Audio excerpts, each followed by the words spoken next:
Bulletproof Papoose by Hogan. Mine was a shotgun wedding. In a break with tradition, I was the one holding the shotgun. No way, no child of mine was going to be born out of wedlock. The bastard son of a bastard son. Don't bear thinking of that. The marriage didn't last as long as I hoped. I guess till death do us part is an occupational hazard when you're an armed bank robber. The water in the paddling cum berthing pool was still cooling when our hideout, the 5th floor of Archibald's department store, garden furniture, and outdoor leisure, was raided. And in the firefight that ensued, Mary and I got separated. Somehow, she ended up on the side with a dozen armed marshals, brave and true, and I was the one left holding the baby. Well, that's not strictly factual, because the little tyke was nestled between my feet, freeing up my arms for ordnance, the likes of which even the army doesn't get to play with. When the dust and the empty cartridges settled, I was the only one standing. Archie, not even an hour old, couldn't even support his head, let alone stand. I grieved for Mary, and I might have stuck around to give her a decent burial beneath the astroturf of one of the display areas, even if that meant that she might have ended up on the 4th floor, cook shop and domestic appliances, which wouldn't have suited her at all. But the symphony of overlapping sirens suggested reinforcements arriving at speed. So I figured I'd better light out. I holed up for as long as I could, only making the occasional foray for diapers and formula. I got the unenviable nickname of the Nappy Bandit for a while. Eventually, though, I knew I would have to go out and once again make an honest, dishonest living. And for the first time, that scared me. Having a kid, it changes you. Gone were my carefree days of mayhem, when I sallied forth, guns a-blazing. I could hardly leave Archie behind, could I? And I couldn't trust anyone with him, well, not the kind of lowlifes I was acquainted with.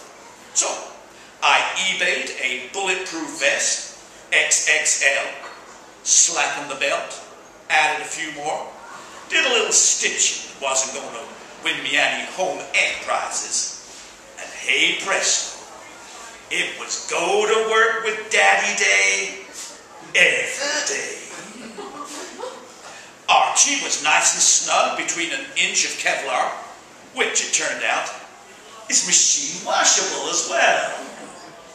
At first, I don't think anyone knew I had a kid with me. It wasn't like I was wearing a baby on board badge. And with my wife laid out on a cold mortuary slab, everyone assumed I'd gone off the deep end. And the bulky outfit was most likely me packing plastic.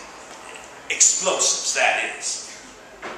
I had wondered why the bank guards and local cops were so reluctant to take a pot shot at me. But at least it meant I didn't need to shoot back either. Once Archie's arms and legs grew long enough to poke out, word got about. I wouldn't even have to fire the usual plaster scattering shotgun blast into the ceiling. I'd simply hold the barrel of the sawn-off to my lips, point at the mop of fair hair sticking out at the top of the papoose, and go, "Shh, baby's sleeping." At least, that was until Chesterfield, Missouri. Not very kiddie-friendly, Chesterfield, Missouri. Had to take me a hostage to make good my escape. The doe-eyed bank clerk, whose name badge proclaimed her as Clarice, asked me anything.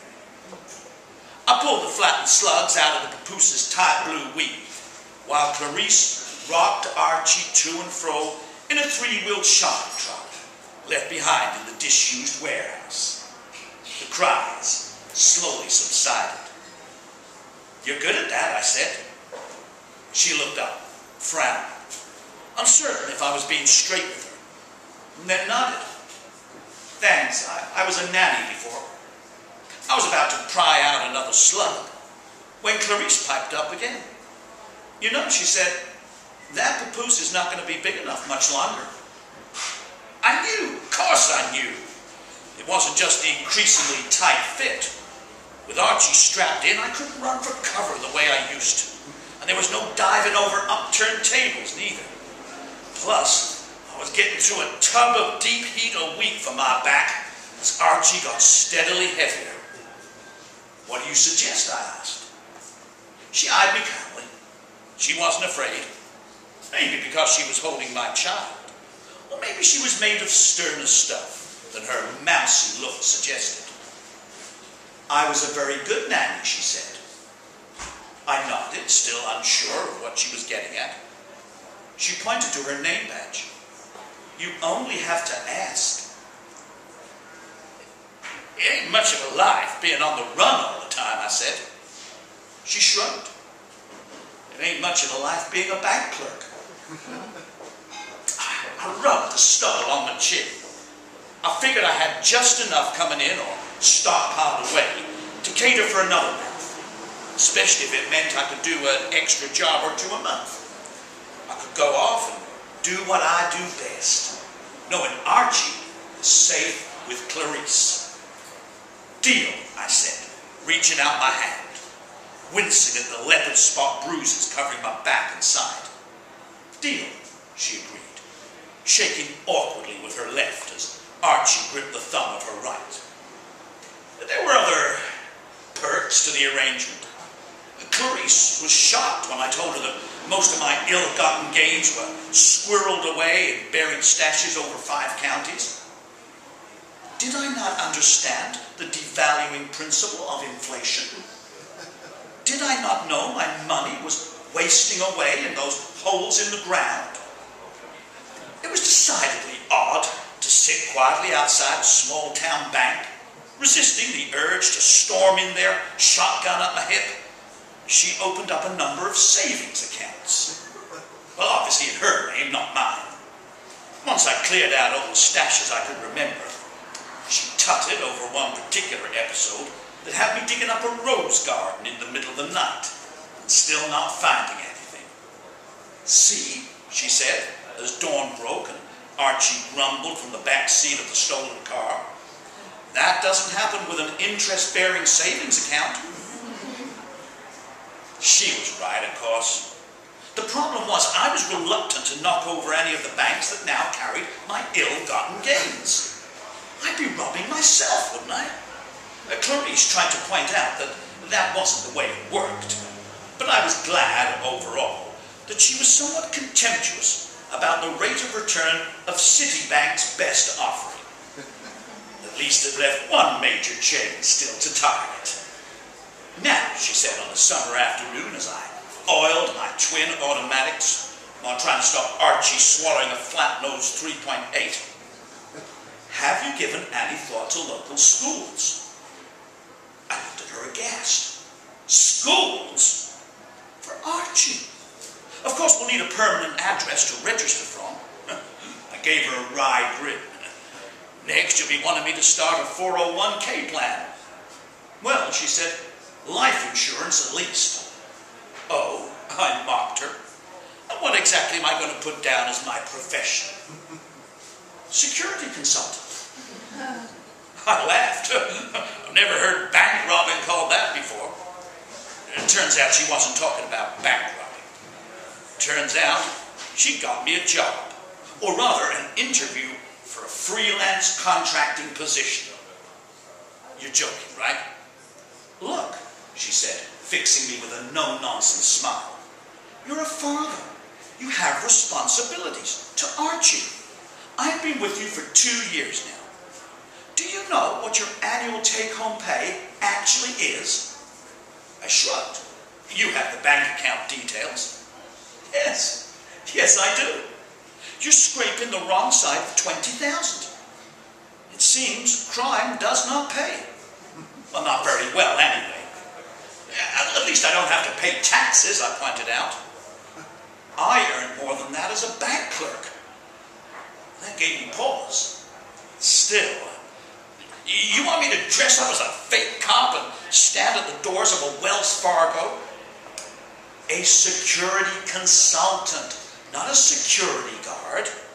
With your extensive experience, you're ideally placed to advise on weaknesses in branch security. And you'd be earning up to $150K a year. I still hated the idea of taxes, but it turns out, once you move into that sort of pay bracket, you can afford to employ someone to make sure you didn't have to cough up more than the bare minimum. Doesn't seem exactly fair, but somehow she laughed that particular complaint out of town. I suppose you'll be wanting me to make an honest woman of you, I said, as we stood outside a neatly appointed 3-bed semi with sloping lawns and a carport for the hybrid electric sedan. Stockholm Syndrome, she said, shaking her head, which baffled me somewhat. Do you love me, she asked. Then we'll hear no more about it. You will, however, draw up a 2-year employment contract for a live-in nanny. 2 years. Archie will be starting school then, she said. And as a freelancer, your job is flexible enough to cope. You won't need me. She was right, of course. She was always right. Not about the not needing her. It was tough when she left. But about her worry that we would come to rely on her too much, Archie and I. With her gone, we moved on. We had to. The house seemed too empty at first, until I started internet dating. Archie gets his say, which is normally yuck. But the latest, a red-headed book illustrator, gets his begrudging respect for her ability to doodle a crocodile. She has my heart to boot. Clarice comes by every so often. Archie is still very fond of her. As am I guess. Though it seems she's moved on as well.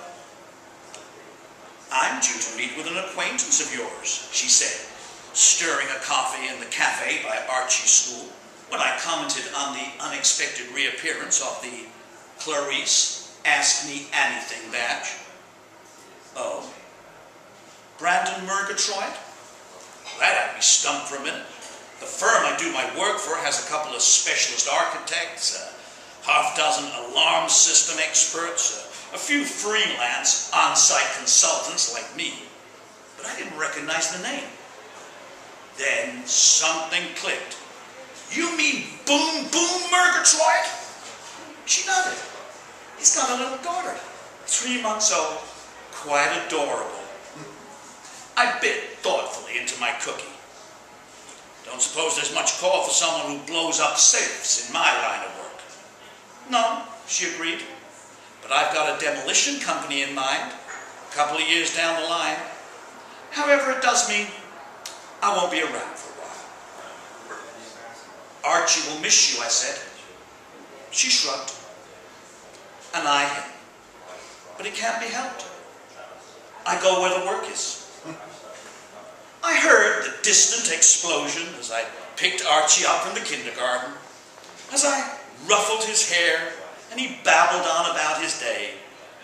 I smiled, knowing that somewhere out there was Clarice, reforming a single-parent bank robbers one at a time.